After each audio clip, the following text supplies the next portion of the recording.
Howrah bridge.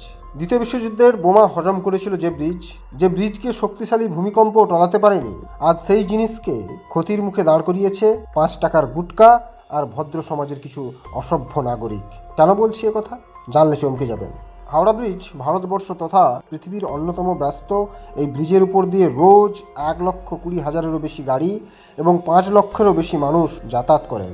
কিন্তু এই সমস্ত মানুষের মধ্যে এমন কিছু অভদ্র লোক রয়েছে যারা গুটকা চিবিয়ে চিবিয়ে সেই গুটকার পিক ফেলে হাওড়া ব্রিজের পিলারে। ফলে সেতুর হ্যাঙ্গার বেশে গুটকার মোটা আস্তরণ জমতে শুরু করে দিয়েছিল।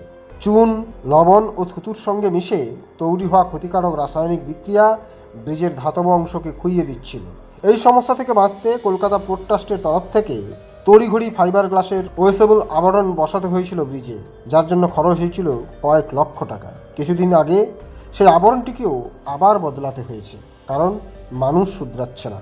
দেখুন, অথচ এই রাজ্যে নাকি গুটকার উপর নিষেধাজ্ঞা জারি করা আছে।